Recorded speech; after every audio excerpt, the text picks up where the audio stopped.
I'll just hand over to Alistair. I would ask that we all mute our microphones, please. Well, thanks very much, President David. It's a real pleasure to be able to join you tonight. When I was first given the invitation, told it was a Tuesday, I thought, great, I get a chance to miss my own club meeting, but since yours is at 6 o'clock, I've been forced to do 2 meetings in one night. I'm not going to take too much of your time, and that should immediately start alarm bells ringing, because as soon as a district governor says that, it usually means they're going to talk for hours, but I promise I'm going to try not to do that. Back in the what I call the pre-COVID days, which was basically January this year, I was fortunate enough to go to San Diego for the Rotary International Assembly, where the district governors do the vast majority of their training. It's a fairly intense week of daytime and evening activities. And while we were there, the president this year of Rotary International, Holger Knack, set out our goals for the year. And we spent a week working on what they call the Rotary Strategic Plan, which hopefully you will have heard about. And the strategic plan is quite straightforward. It only has four elements to it: increasing our impact, expanding our reach, enhancing participant engagement, and increasing our ability to adapt. But then, of course, came home from San Diego, and what happens, there was this pandemic thing that everyone's talking about. And the first question I asked was, well, where in this strategic plan does it account for a worldwide health crisis? And in truth, it doesn't. And by that I mean, it doesn't have to. The pandemic really changes nothing in the plan. It only changes how we as individuals and as clubs choose to deliver our plan. And it's great, you know, when I look at the things that Kirriemuir Club have been doing, you have given what I see as a huge amount of service. You've actually given your time during the pandemic, which is great. So many Rotary clubs out there rely on cheque giving. I agree, you've done that as well. You know, you've given to defibs, which is, you know, defibrillators are a massive cause for me. Having had a huge heart attack a couple of years ago, it's something that's very close to my heart, and some of my own club have done as well. So the defibrillator project is great, and I encourage every club to do that. But you've also addressed the things like food poverty. You've helped with your Beirut appeal, charity or ambulance, and polio. And no one can ask for any more than that. In fact, I think I read today or yesterday that during lockdown, you've given out more than £7,000, which is an incredible amount of money and something you should be very proud of. I'm going to digress for a moment here, because I really want to talk about Cliff Richard. As some of you might be aware of, Cliff Richard is fairly unique in that he's the only artist ever to have had hits, #1 hits in fact, in 5 decades, 50s, 60s, 70s, 80s and 90s. As far as I'm aware, he's the only person ever to have done that. But to do that, his music and his image and everything about him had to evolve. Even at one point he had a collaboration with the Young Ones on a comedy single. And he's the very definition, I think, of adapt to survive. And that really is #4 in the strategic plan, to increase our ability to adapt. So in other words, like Cliff Richard, as an organisation and as clubs, we have to evolve. There's an awful lot of talk, especially recently, about this is a revolution for Rotary. I don't particularly like that word. Paul Harris used it, and he said that sometimes Rotarians must be revolutionary, but at all times we must be evolutionary. And actually, I think this is probably the wrong time for a revolution, because we are in such a precarious state with the COVID outbreak and whatnot, that really what we need to do at the moment is look at the way that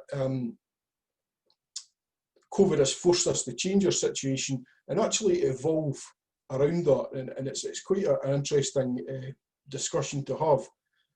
But you've been hearing this for years, haven't you? You're sick fed up hearing it. I mean, guys who have been at district level, Mike Kiley there, for example, will be sick fed up sitting in meetings hearing things like, you know, clubs have to change, clubs have to do this, clubs have to do that.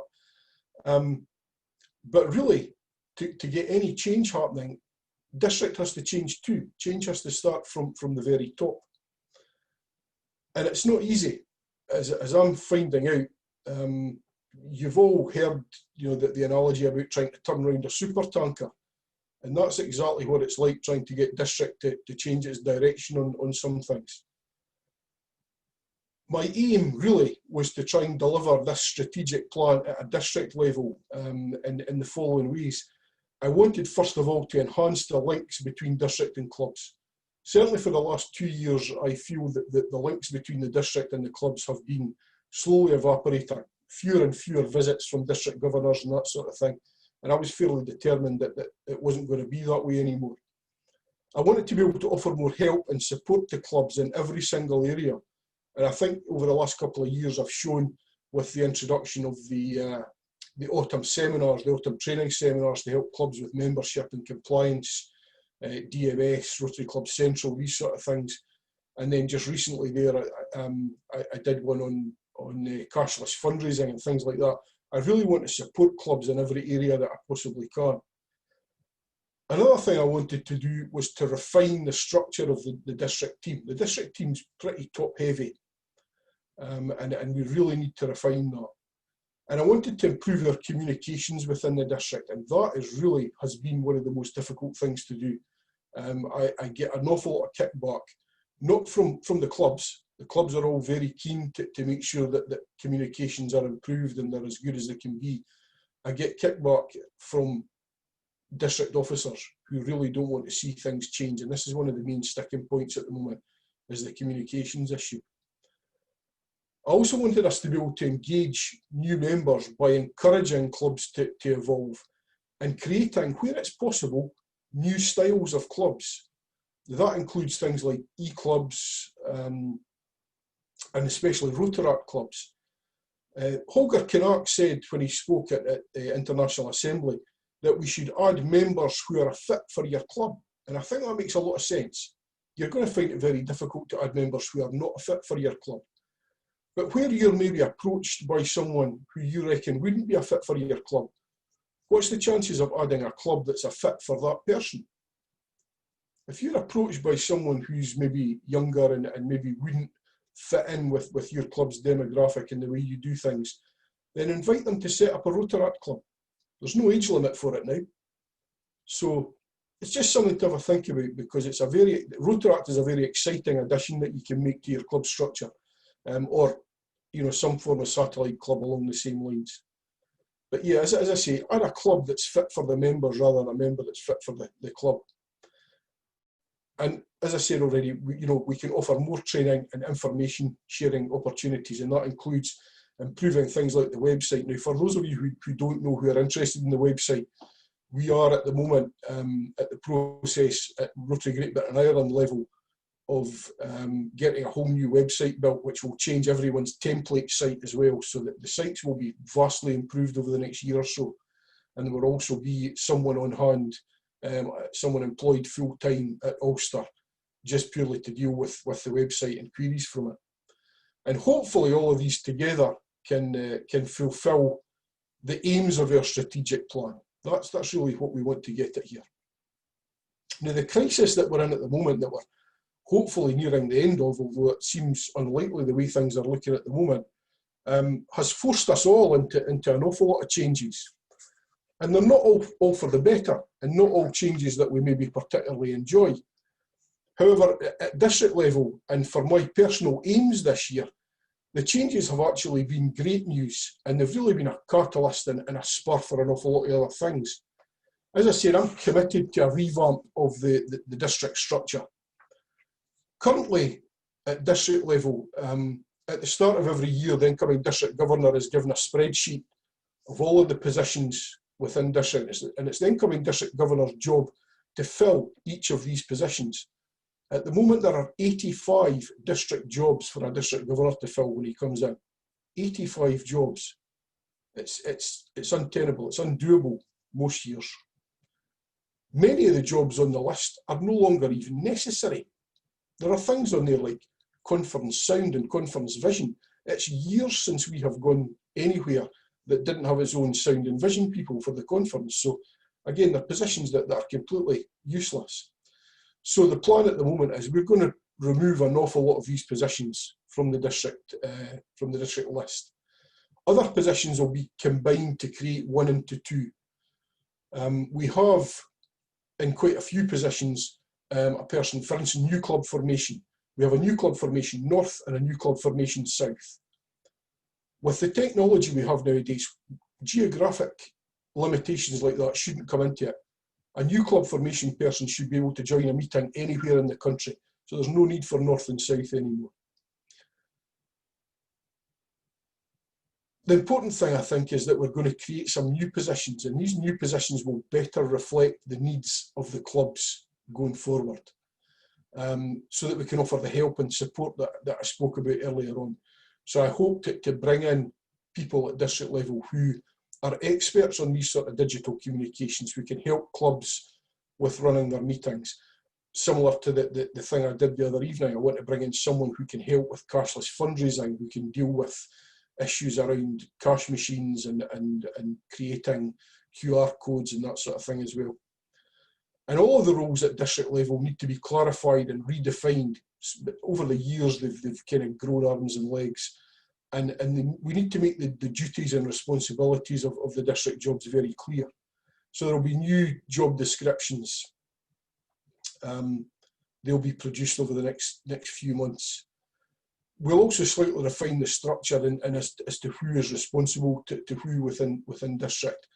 In addition to all of that, even after COVID is over and it's gone, it's a memory, there will be far fewer face-to-face meetings. Now, I don't necessarily mean that has to be at club level. I'm not suggesting that, although I would say going forward that things like club council meetings and the like are just as well happening on Zoom as you are going out of your house to have them. I'll give you an example. Last year as District Governor-elect, I, some weeks, had to drive from Fife to Aberdeen, sometimes twice a week. Now that's a two and a bit hour drive, maybe a 2 or 3 hour meeting and a 2 and a bit hour drive back down again. There's my working day gone. Now I still work for a living. I'm still a working Rotarian. I work 6 days, sometimes 7 days a week. And to take a day out like that does nothing but cost me money. And when that's happening 2 or even 3 times a week, it's ridiculous.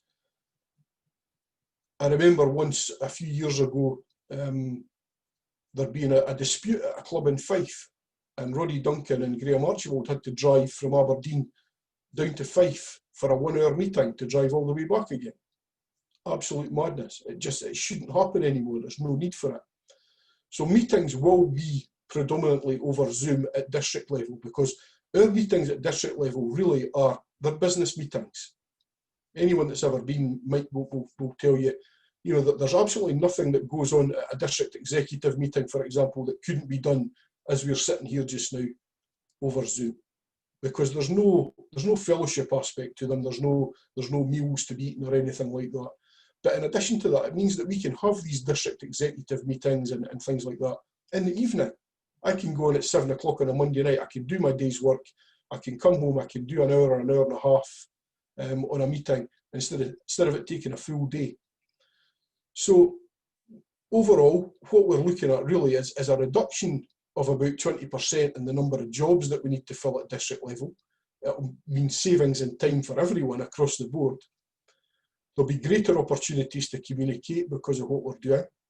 There'll be huge cost savings for district, and I'm talking about huge thousands and thousands of pounds this will save district in the cost of meeting venues, the cost of meals, and the cost of transportation. But also, Hugh and Malcolm will love this, because the environmental benefits as well are going to be absolutely massive. We are not going to have, for a district executive meeting, 20 or 25 people jumping in cars and travelling from all over Scotland to Aberdeen or to Perth or whatever for a meeting. So the environmental savings for us are going to be great as well. Plus, it will allow younger working Rotarians to not only join the organisation, but also to take on district positions without, as I say, losing a whole day to attend a meeting. And we really need to get new faces on at district level. We need to get people who are still working people, because they have contacts and they have experience and they have knowledge. And this is nothing against people who are retired, but they tend to not have the same circle that they did when they were working. And we need to get younger people involved.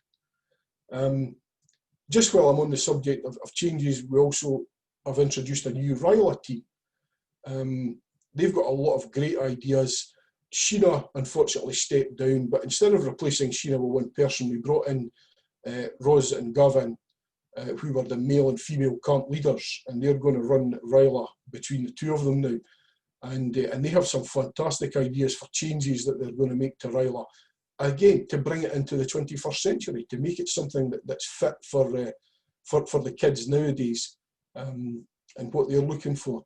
So they bring in a lot of enthusiasm to it. They're going to give clubs an awful lot of new ideas for marketing RILA and how to sell it to kids an awful lot better than it has been done in the past.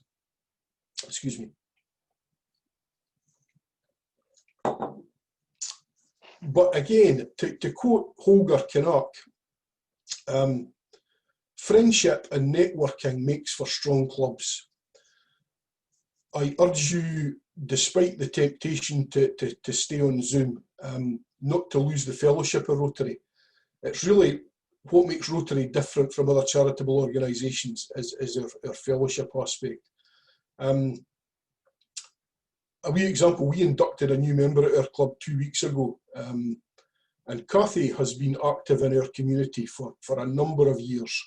She gets involved with the food bank, she does the people's pantry, she does all sorts of voluntary work. And I said to her, Cathy, you're so busy with all of these things, why do you want to join Rotary as well? And she said, because you're all friends, you have fun. So there's more, she gets more from Rotary than just the service aspect. She gets the fellowship from it as well. And I think that's very important. The other thing I want to do is ban the phrase new clubs. And I'm hypersensitive about this. Being a person who's from a new club, sometimes on the forum on a Monday evening, Ken, who's a membership enthusiast and is so keen to see things like this, he goes on about new clubs and how great they are and how fantastic the new clubs are doing. And I look around the faces on the screen and I see people going, oh, not again, sick for up hearing about new clubs. And I would really like to ban that phrase, because we're not a new club anymore. We're 4 years old now. But what we do have in the district are alternative clubs. They're different clubs. Whether they're new or old, the thing that makes us stand out a wee bit is being different. And it's a shame, because people associate new with better. And trust me, new clubs are not always better. Having been a person who's been a member of a traditional club and a member of a new club, there are certain things that I miss from the traditional club setup. So don't be tempted into making these wholesale changes. Evolution rather than revolution. Yeah, as I said, traditional clubs are just as important as the new clubs out there. Clubs like your own, what is it, 1960 or 61 we were chartered, something like that. I can't remember exactly when it was. But you've got a history and you've got a tradition and a reputation, hopefully a good reputation within your community, which clubs like my own, new clubs like my own, just don't have. You have a great deal of respect in your communities, but imagine what a club like yours could do possibly with a satellite arm of a Rotary club or something like that, who operated in an alternative way to what you're doing, who could attract a different demographic of people. Getting it started is the hard part. I completely appreciate that. Having done it, it is tremendously difficult. But if your club's committed and it's enthusiastic and it wants to add this other arm of a younger group to it, then it's fantastic. Don't see it as a negative. Another club, even a satellite club in your own area, will give your club a shot in the arm like nothing you've ever had before. Trust me, there's evidence to back this up. It's exciting, it's different. It gives you the chance to engage with younger Rotarians, gives you a chance to get new ideas and start new projects, and at the end of the day, give more service through that. Younger people have different priorities. They love environmental projects and that sort of thing. So, getting an arm of your club involved in a Rotaract style thing would be great. And if we can do that, then as a club and as a district, we can increase our impact, we can expand our reach, we can enhance our participant engagement and increase our ability and our willingness to adapt.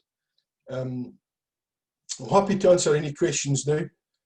Before that, I just want to say a huge thank you. My sort of pet project this year was the Beirut appeal when it happened, and your club was incredibly generous to the Beirut appeal. So I want to thank you all for that. And finally, just to say, don't forget the 24th of this month is World Polio Day. We have made Africa free of the wild polio virus. Please celebrate that. Get it on your Facebook page, on your website, and celebrate the World Polio Day on the 24th. Thanks to all of you for listening to me ramble on, and I'm happy to take any questions now. Thank you. Thanks very much, Alistair. Very informative of talk. I see a hand that always goes up first. Philip. Phil. Alistair, thank you for that. Just to pick up on two things you said. One about Rotaract clubs and satellite clubs. And you said if somebody was to come along who was not a good fit, get them to start a club. I think Rotaract clubs recommend a minimum of 15, and possibly a core of 6 would be enough to get going. So does the new direct global hub have a place for these people to sit before they get to 6? Yes. Simple as that. They can. The Rotary Global Hub is a fantastic concept in that exact situation you're talking about there, Phil. What you can do is you can invite that person if they don't want to become a member of your club, but they do want to give Rotary service in your area. You can invite them to become a member of the Rotary Global Hub, and they would have to go through the same process as you would as a club. So they would be spoken to and checked, and they will be kind of quizzed a wee bit before they're allowed to join. And what can then happen is, over time, if they decide, because you will get knowledge of them as a club, and you can invite them to get involved with your projects. And over time, if they feel that they're able to integrate into your club, or they feel that there is enough people in your area then that could actually break away and form a satellite, which I think is 8 members for a satellite, or a Rotaract club, as you say, then they're more than happy to do that. But the hub will give not only them, but also you as a club the flexibility to pull on their knowledge and their skills, and then to dip in and out of your club as need be. Right, thank you. Thanks. Thanks. Neil. I was really interested in what you were saying there, Alistair, and tonight we've got James Arnott and we've got Joanna on, who have been instrumental in running our Interact Club with the school.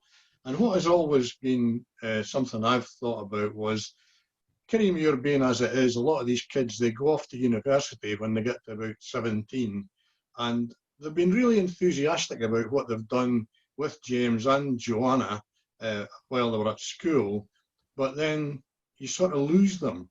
There's this change that goes on, and I haven't known any of them to become Rotarians as they were older, but I just wonder how we could resolve that. I think what you're describing there, Neil, is common to virtually everyone I speak to regarding Interact. It's how you hold on to them at the end of Interact and keep them coming back. And possibly the answer, as Phil alluded to there, is actually using the Global Hub to do it.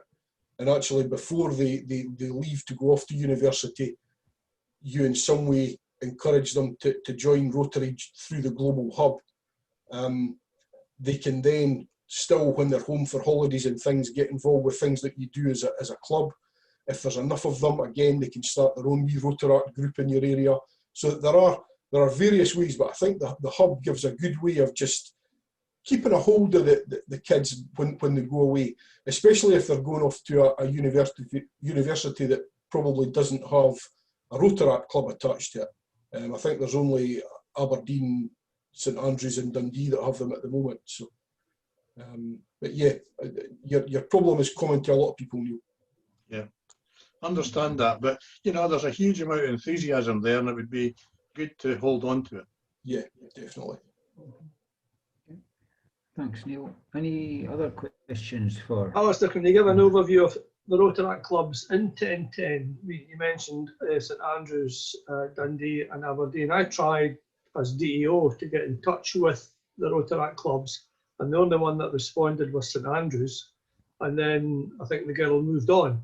Had a chat with her, with David Ryer, about just their views on the environment. Getting hold of the details was quite difficult about who to contact.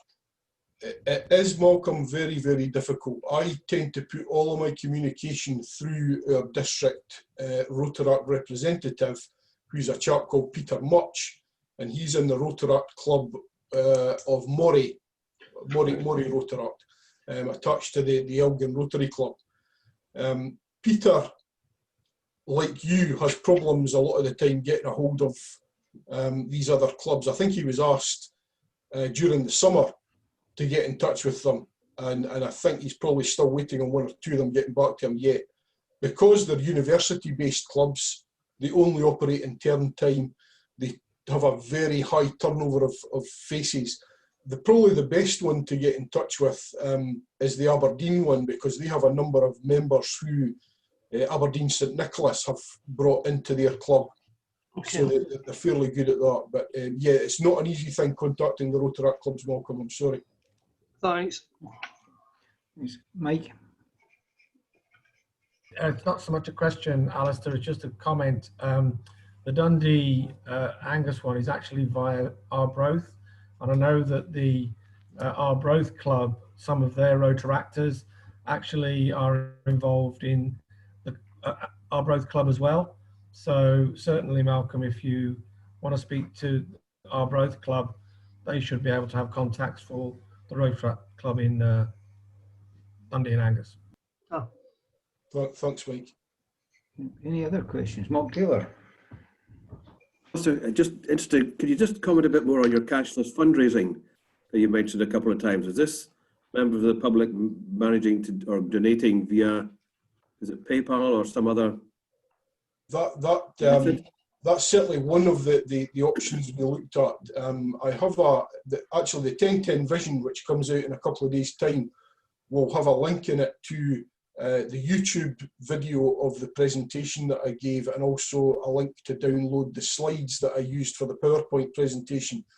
But it covers things like handheld wireless card readers, and a thing now which has evolved from the card readers, which is like a collection tin that can be sighted on its own, but instead of people putting cash in it, they actually just tap their card to it as they go past, and they can donate a couple of pounds as they would in cash. We then looked at things like text to give, which is, you've probably seen it on various different things, you know, text this, and it's a short code number, it's usually something 5 digits, text 61025 to give £5 to this charity or that charity. These are available to Rotary Club charitable trusts as well. They can use them, and you can actually set them up so that you can have different keywords, so you can be using text polio to this number, or text Santa to this number, or whatever you want to use it with. The other thing we looked at was QR codes, which are the black and white dots in the box, which are a great thing. I'm going to get T-shirts made up with QR codes on the front of them, so people, when you're out and about, can just scan your T-shirt and it will take them to a Rotary page on the Rotary website. And we also looked at things like using eBay, Gumtree, Facebook Marketplace, and similar things like that to help with fundraising, and obviously that incorporates the PayPal that you spoke about. And then finally there was one other thing, and I can't remember what it is. no, it's going. But yeah, that's the kind of gist of where we were with it, Malcolm. It's just some different ideas of how to fundraise without being able to get out in front of people and actually rattle tins. Yeah, great, thank you. Yeah, I was at I got into the meeting about halfway through on the cashless fundraising, so I've got a bunch of notes here, and it's something that I will bring up at council on Thursday, and like, you know, some of the options. But there are some really good ideas in there that we can all be using for even normal shopping. So it's something that we'll have a chat with on Thursday night at council. I actually saw for the first time today, the Rotary Club of Broughty Ferry put a Facebook post up, and it was their Facebook post was just a QR code linked to I think it was a Just Giving page or a Virgin Money page, and they were asking people to donate to polio. And I thought it's the first time I'd seen a club use it. I thought it was fantastic. Yeah, that Virgin Money one, which links you to something else, it looks quite a good way of raising money, because you're able to sell all sorts there for a fixed price. Yeah, and you just bundle the stuff up and send it off. So that's one that we can be looking at. There's a lot of good ideas there, Mike. I know it's difficult to say, Alistair, but how in general do you feel the clubs across 1010 are coping during this period? Better than expected, Mike. We did, you know, when this all happened and we were involved in discussions back in April and May, we were seriously concerned that there was going to be somewhere around a 15 or 20% drop in membership at the end of the Rotary year. It didn't happen. At the end of the day, we lost a very small percentage. We were only down about 50 on last year. I think where we're going to struggle now is possibly going to be next year if we don't get any release from the lockdown situation sort of close to Christmas or very soon afterwards. I think clubs in general are going to start to struggle a wee bit, not only with membership, but money's going to run out, Mike. You know that, and that's, you know, that's probably a concern for every single club. You know, you want to keep on giving service and you want to keep on helping out other charities, and the money's just not going to be there anymore.